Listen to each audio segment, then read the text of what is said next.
Hey everybody, and welcome to our Week 4 BB Can 10 exit interview with Kyle Moore. We have so much to get to on this show, but let me let you know first that wherever you guys are watching, make sure that you follow, like, and subscribe. Twitter, Twitch, Facebook, YouTube, Instagram, TikTok, all of those places that you guys are following us and interacting with us are such a great way to help support the shows, as is sharing the shows.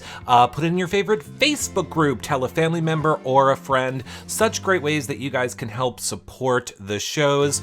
Of course, you can also become a patron. We put these interviews with the house guests in the patron group first, take the questions from the patrons. John does his cooking shows over there, so make sure that you check all of those out.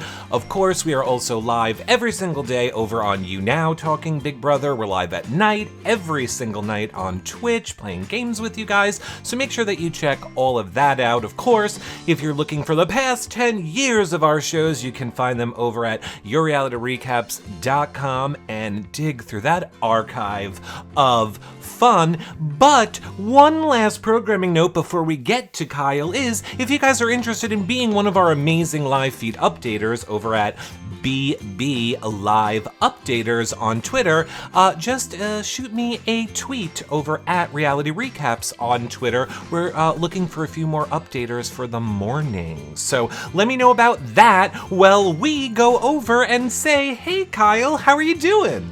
I'm doing well. I appreciate you having me on. This is fantastic. All right, now Kyle, I have a very serious first question for you. And it is, how does it feel being a victim of the Kyle Moore's Get Evicted Fourth curse? Yeah, the Kyle Moore curse. The Kyle curse in general. I'm aware of the Big Brother's, the storied Big Brother Canada history. It's tough. I wish I could have pulled this one out for the Big Brother or for the Kyle Moores out there. But you know what? It is what it is. That house is wild, more wild than I could ever imagine. Just the fact of making it this far was great. So looking back now at your HOH reign, do you understand why the house might have been upset? Of course. Yeah, no, it was one of those things where the way that I viewed the house was in kind of like this state of disarray where I saw the Savage Seven and that's like a powerhouse, but at the same time I saw them kind of start to talk about each other behind their backs a little bit, kind of made me lose a little bit of faith in the strength of that alliance. I had the Retreat, but that was a numbers alliance. I had a bunch of individual relationships. I didn't really know where a bunch of people stood. And so, it was certainly, I didn't really know, I'll be honest with you, Eric, I didn't really want to win that HOH. That was an HOH that I was kind of hoping to overshoot a little bit and fall off the edge and just give this one to Josh, because I don't think Josh was coming after me at all. But at the same time, like, it happened to go that way, and then the rest. What was, your strategy behind nominating your alliance members? So with Steph, it was one of those things where Moose came to me and said that Steph was saying my name. Steph was saying that she would put up Gino and I if she got the chance. And so obviously that's one of those things where anytime you hear that coming from a trusted voice like Moose, where I knew him outside of the game, like there was this trust that didn't have to be earned with Moose. So when he comes and says that to me, it's a done deal. It's open and shut. I was kind of looking for an excuse to put somebody up because I was aligned with so many people. And so Steph found her way up onto the block that way. And then after I kind of like really started to look at some of the information that Moose was giving me, I realized that like some of it was true and he was really loyal, but also some of it was kind of like, he was bending some truths. He was kind of pitting me against people that I was trying to work with. And it was messy. It was kind of where the mess started. And so from there, I realized that it was probably best for my game to put Moose up and have him be the target. And to kind of remove him from the Savage Seven, it'd be more of a 6, possibly bring in Marty, because it was somebody that we all loved and trusted. And that just kind of didn't seem to sit right with people. And when I had the opportunity to take the shot at Josh, that's a whole other thing. But yeah, there was more to that too. Is there anything that you think you could have done more to, let's say, convince Gino to keep you? Because, you guys were so close. It didn't seem like there was a lot of fight there to get Gino to keep you. Well, it was one of those things where I knew that if Gino was coming to me to say that he was putting me up, the decision had already been made. Like, this was one of those things that I already knew, like, and I told him this, I was like, if you put me up, I go home. Like, this is one of there's no my number two puts me out. There's no coming back from something like that. Like you go home in this game, especially with everything that happened last week. And Gino was like, I know, man, it sucks. This is just the reality of the situation.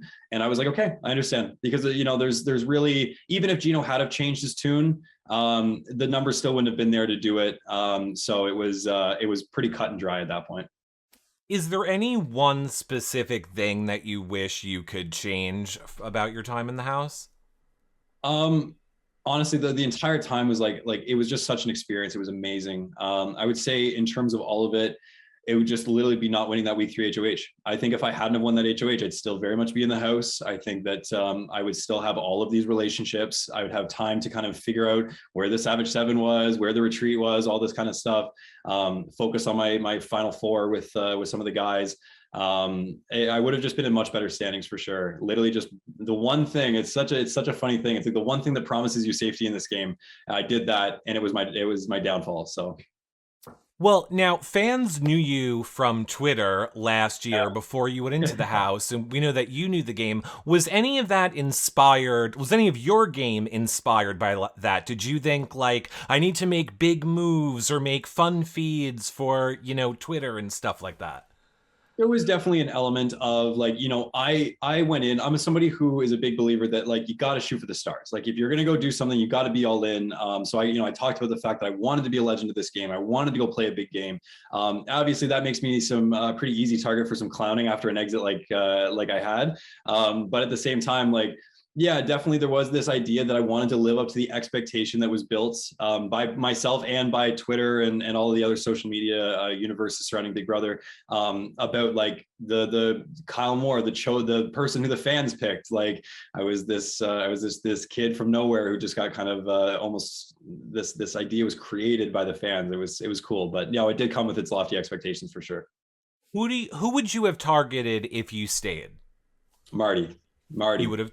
Okay. Marty and Kev would have hit the block if I had won the next HOH. They were just two people who, they lied to me. They turned on me. Marty was tough because I had such a great personal relationship with him. And then for him to be to be kind of one of the main factors in why I put up Josh, because he was so convinced that Josh was coming after him, and if Josh was coming after him, Marty and I are really tight, very well could find myself on the block next to Marty. And so for him to try to kind of like wipe his hands clean of that whole situation and move on and try to work with other people in the house, it just, if I had stayed, I definitely would have tried to make, that would have been the goal. Who do you think is playing the best game right now? It's so tough this early on, and especially with how crazy everything's been for me to kind of just pick like one person. But a few names that come to mind that as a fan, I can't wait to see how they're doing. Jess, Gino, Jace, and Josh, and Summer as well. All of those 5 people, I almost guarantee you one of those 5 people will win the show. Hey, listen, I'm telling you, those 5 are strong, and they're strong in not like the sense of like just like one dimensional. Like they are all multi-dimensional players with great game plans, very good socially, and rock solid mentally. So no, I think one of those 5 takes it. Yeah, I think one of the people left will win also, Kyle. No. That is good. I'm totally joking with you. Okay, I want to ask you 2 last questions. We know mental health is very important to you. Yeah. What drove that passion, and what is the first thing that you're going to do for your mental health now that you're off the show? That's such a great question. Honestly, I really appreciate you asking that, Eric. What I'm going to do for myself is I'm going to take a few days. This is one of those things where, because of the fact that, I was evicted in week 4, I think there was kind of this almost assumption that I would hop right back into work, that I would, everything would be kind of business as usual. But like, this was a very draining experience, emotionally, physically, spiritually at times. Like I truly need a few days just to completely like be myself, be back in my environment, spend time with my loved ones, not be on social media, just kind of not watch the show, just take a breather. So that's what I'm going to do. I definitely am going to see a therapist after all of this, as I think everyone should. It was such a unique and special chapter in my life, but it was a very trying chapter. And so I'm going to go through the proper channels of taking care of myself that way. What kind of started all of this was the fact that I've just dealt with mental health issues my whole life. I'm diagnosed with anxiety and OCD. Those are 2 things that have been like key themes throughout my life and played a role in the Big Brother house as well. There was days where with my OCD, small things became big things. And it was a tough little thing to navigate. So no, it's a personal lived experience. It's understanding how important it is to combat stigma. And that was just super important to me to use this stage, this gift, for as much good as I could. Okay, and our last question is there anything that you learned about yourself coming out of this experience that you didn't know about yourself before you started playing the game? Definitely. I think because of the fact that I do a lot of communication for my work, I always just kind of assumed I'm a good communicator. But I think that the house really showed me that I have a lot of work to do in the realm of communication, whether it's with loved ones or building relationships or anything. I need to be a better communicator. I need to listen, be a better listener as well. Listen to. I always say it's such an important thing in the mental health space, but I think it can be adapted to just everyday life, where it's like listening to understand versus listening to respond. I think is so huge. So that's definitely two big focal points I'll focus on going forward. Well, we loved hearing from you, Kyle. We can't wait to hear more from you in the future. And, thank you for being an advocate of mental health. And we just can't wait to hear more from you. So thanks, Kyle. I appreciate it so much. Thank you. And send all my love to all the fans out there. It's really appreciate all the support. Thanks, Kyle. Bye-bye. Beautiful.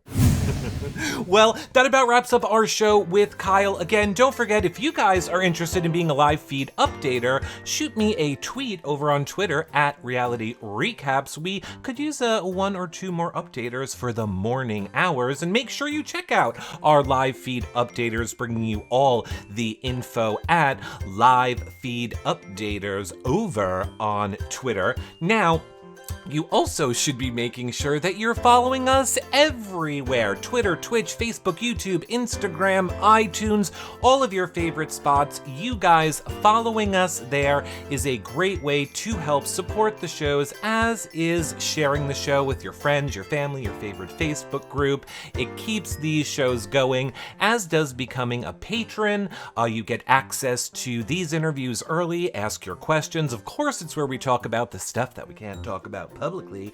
And John does his cooking shows there. We have a lot of fun stuff that happens in the patron group, as well as our Discord. So check all of that out. Of course, if you want to watch the past 10 years of our shows, see stuff from Bravo to Amazing Race, just have some laughs with some mashups, of course, that's on our website, yourrealityrecaps.com. But for now, we must bid you adieu. Of course, I will be live again tonight over on Twitch late nights, and I am also live every single day, hanging out, talking Big Brother and life with all of you on YouNow. So you have multiple shows a day from us in case you're ever bored. We hope you guys check those out. Our playlist for all of our Big Brother Canada shows and recaps that I'm doing with Comedy Jonah are right here on YouTube. Again, thank you guys so much for sharing, liking, commenting. It is what keeps these shows going. So until the next one in a little while, we'll see you then. Bye for now, everybody. Bye, friends.